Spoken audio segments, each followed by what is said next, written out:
Dans le cap qu'il tient face aux Gilets jaunes, lui. Justement, je trouve que son cap n'est pas assez ferme. Je pense qu'il a laissé un petit peu l'incendie se développer. Il aurait dû être plus ferme dès le début, dès les 2 premières semaines. Là, on a attendu 2 mois avant de faire quelque chose de concret.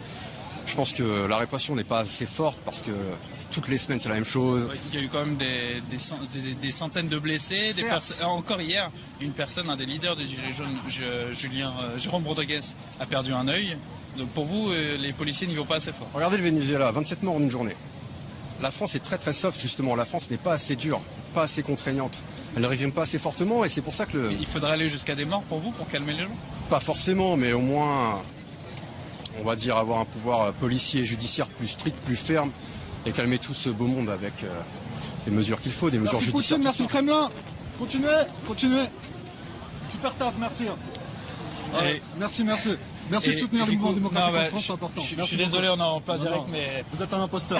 Ouais, je vous remercie. D'accord, vous bossez pour... Vous êtes un collabo des fascistes. Ok, vous voyez, soi-disant, c'est certaines de ces personnes qui dénonçaient les violences sur les journalistes. Vous le voyez, on me traite de collabo en plein direct. Vous voulez voir ma carte de presse? Non. Vous voulez voir ma carte de presse? J'en ai rien à faire. Arrête ton cinéma. Moi, je suis un citoyen français. Je travaille pas moi aussi, je suis un citoyen français. Pour un salaire, tu travailles pour une puissance étrangère, une puissance hostile. Non, je travaille pour la France, je suis journaliste. Non, vous travaillez pour Poutine. Vous travaillez pour Poutine.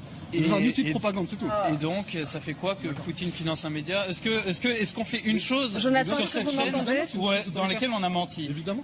Non. Évidemment. Voilà, vous le voyez, des personnes, certaines respectueuses comme David, de la pluralité d'opinion, et d'autres un peu moins respectueuses qui s'en prennent à nous de façon assez fatigante. Merci Jonathan. Voilà, on vous retrouvera bien évidemment et j'espère que vous pourrez évidemment poursuivre votre travail de journaliste sans être interrompu. On vous retrouvera dans le courant de nos prochaines éditions. L'acte 11.